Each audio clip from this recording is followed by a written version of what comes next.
லேவியராகமம். எழுதியவர் மோசே. மைய கருத்து பரிசுத்தம்.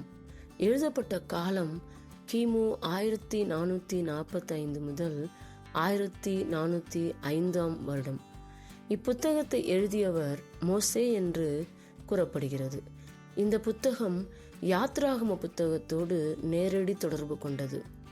இஸ்ரவேலர் எகிப்திலிருந்து விடுவிக்கப்பட்டது. இஸ்ரவேலர் தேவனிடமிருந்து 10 கட்டளைகள் பெற்றது. தேவன் கூறியபடி ஆசரிப்பு கூடாரம் கட்டப்பட்டது.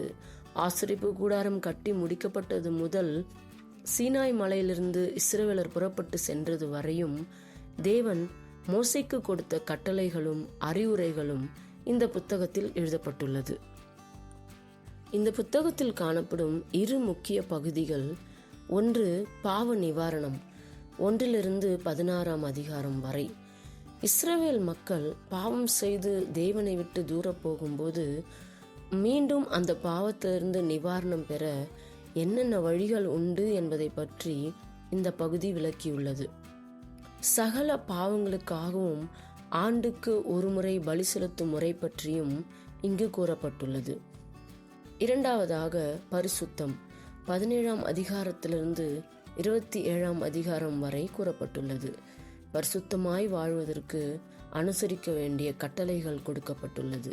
பரிசுத்தம் காக்கப்பட வேண்டிய முறைகள், பரிசுத்தமாய் ஆராதனை செய்ய வேண்டிய முறைகள், மோசே அவர்கள் கொடுத்த உபதேசம், பொருத்தனைகள் பற்றிய அறிவுரைகள் இந்த புத்தகத்தில் கூறப்பட்டுள்ளது.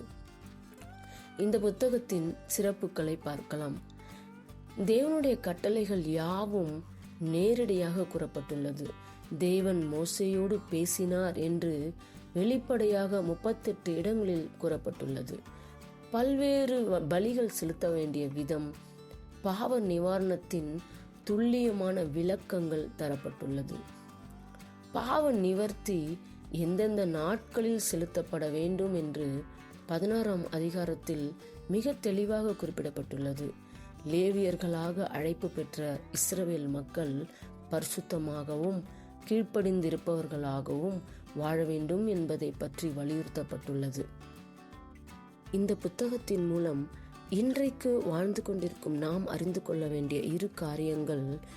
பாவ நிவாரணத்திற்கென்று பலியிடப்படும் மிருகத்தின் இரத்தம் நம்முடைய பாவங்களுக்காக பாவ நிவாரண பலியாக இயேசு தம்மையே பலியாக தரப்போகிறார் என்பதற்கு நிழலாட்டமாக இங்கு கூறப்பட்டுள்ளது.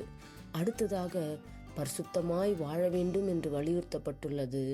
இதன் மூலம் நாம் நம்முடைய வாழ்க்கையின் எல்லா சூழ்நிலையிலும் பரிசுத்தமாக வாழவே அழைக்கப்பட்டிருக்கிறோம் என்கிற எச்சரிக்கை உணர்வு நமக்குள் எப்பொழுதும் காணப்பட வேண்டும். ஆமென்.